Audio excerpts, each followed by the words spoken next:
Sallam bersabda, qala Rasulullah sallallahu alaihi wasallam, la'ana al-yahuda wan nasara ittakhadhu qubur anbiya'ihim masajida. Bersabda Rasulullah sallallahu alaihi wasallam, Allah melaknat Yahudi dan Nasrani yang telah menjadikan kubur-kubur nabi mereka sebagai masjid. Jadi kubur, bagaimana dijadikan masjid? Didirikan masjid di situ. Ataupun kubur patutnya di luar masjid, dimasukkan dalam masjid. Ataupun kubur sepatutnya di tempat khusus tapi ditanam di kawasan masjid. Ini semua sama maksudnya. Hadis yang kita baca tadi riwayat Bukhari, Muslim dan Ahmad. Kemudian dalam hadis sahih di atas yang kita baca tadi, dengan jelas Allah Subhanahu wa taala melaknat Yahudi dan Nasrani kerana menjadikan kubur-kubur para nabi mereka sebagai masjid. Kalau kubur nabi dan rasul dijadikan masjid, dilaknat. Kalau orang awam, apa lagi? Kalau orang yang dikatakan wali keramat, apa lagi? Ya?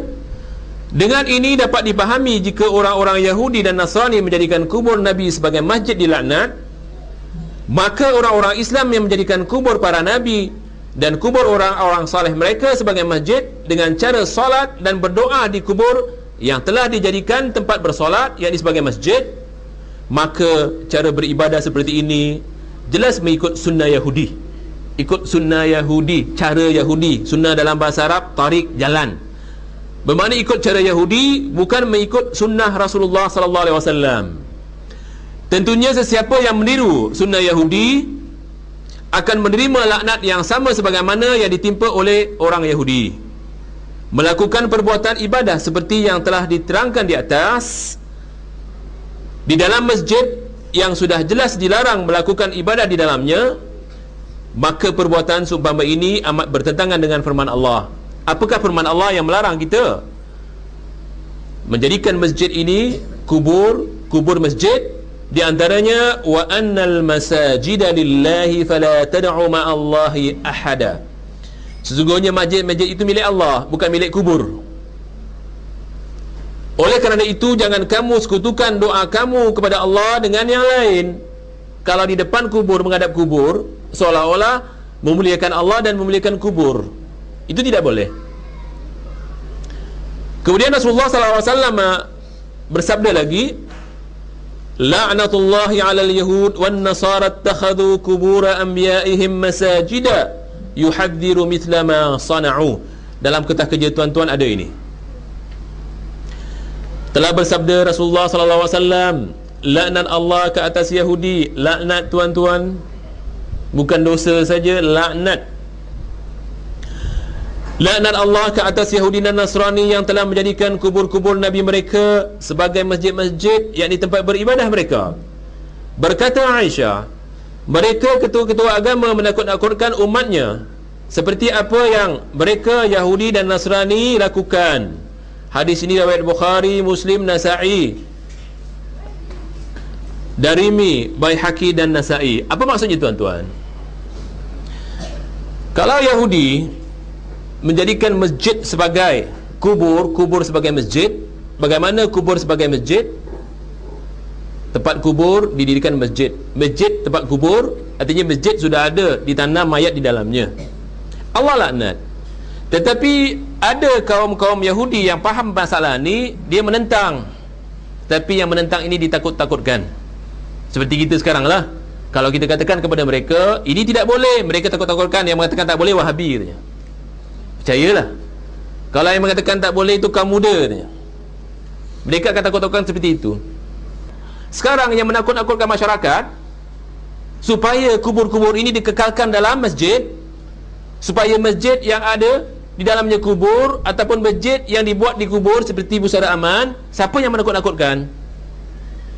Asagir. Tahu asagir tuan-tuan? Tahu asagir? Asagir ini ulama bid'ah. Ulama bid'ah itu asagir. Apa hadisnya? Dalam kitab Az-Zuhud yang ditulis oleh Ibn Al-Mubarak,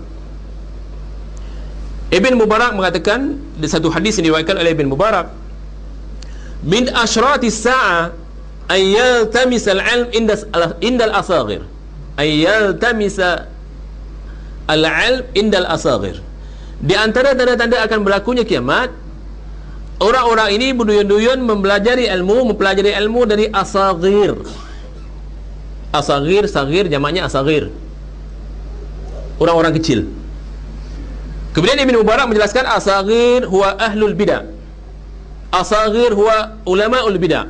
Asaghir itu ahlul bidah, asaghir itu ulama bidah. Inilah sekarang yang menentang kita asaghir. Asaghir ini akan mengatakan kepada kaum-kaumnya, jangan dengar cakap Ustaz Rasul itu Wahabi. Apa salahnya kita sembahyang di masjid yang ada kubur? Nanti katanya Madinah tu pun ada kubur. Ini akan dibincang ni. Hadisnya hadis kubur Rasulullah SAW di Masjid Nabawi. Ini bukan hadisnya. Hadisnya ini yang dikatakan oleh Rasulullah SAW. Kerana kubur Rasulullah SAW asalnya bukan di dalam masjid, tetapi pemerintah pada masa itu memasukkannya dalam masjid. Itu akan dibincang di sini nanti. Kemudian tuan-tuan, hadis tadi maknanya telah bersabda Rasulullah SAW, laknat Allah ke atas Yahudi dan Nasrani yang telah menjadikan kubur-kubur Nabi mereka sebagai masjid, yakni tempat beribadah mereka. Berkata Aisyah, walaupun saya dah baca, saya ulang. Berkata Aisyah, mereka ketua-ketua agama menakut-nakutkan umatnya seperti apa yang mereka, yakni Yahudi dan Nasrani, lakukan. Jadi mereka ini sama seperti orang Yahudi dan Nasrani, pekerjaannya lah, bukan agamanya saya maksudkan. Hadis ini riwayat Bukhari, Muslim, Ahmad, Darimi, Baihaqi dan Nasa'i. Seterusnya tuan-tuan, hadis yang sahih. Qala Rasulullah sallallahu alaihi wasallam. Tuan-tuan, terpaksa saya baca hadisnya satu persatu. Kalau tidak, saya tak tahu di mana kita nak cari hadis seperti ini. Saya baca, tuan-tuan dengar. Keberkatannya ada. Walaupun saya tidak syarahkan, hadis ini umum. Hadis ini mafhumlah maksudnya, kerana simple sangat hadis ini. Apa kata Rasulullah SAW? Qatalal yahuda wan nasara ittakhadhu kubura anbiya'ihim masajida. Telah bersabda Rasulullah SAW, semoga Allah membinasakan, mati katanya.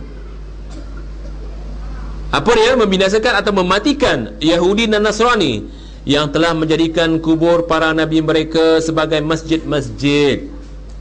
Kalau kubur Nabi dijadikan masjid, sekarang kubur wali, kubur orang-orang yang dianggap orang-orang suci dan sebagainya.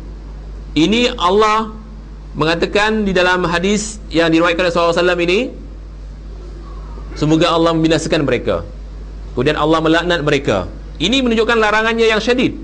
Ini menunjukkan larangan yang syadid, bukan main-main ini. Ya, jadi kalau ada tuan-tuan yang memperasani masjid ini ada kubur di dalamnya, jangan solat di dalamnya. Kalau tidak, kena ulang. Kalau mengikut fatwa Imam Ahmad bin Hanbal. Bukan fatwa saya, ya. Saya tak berani beri fatwa. Sebab ada orang tu mengatakan Ustaz Rasul ni asyik beri fatwa saja. Ini bid'ah, ini khurafat, ini syirik, tak habis-habis. Tapi dia tak mau dengar kita punya VCD, tak mau dengar kita punya kaset, ya, tak mau baca kita punya buku.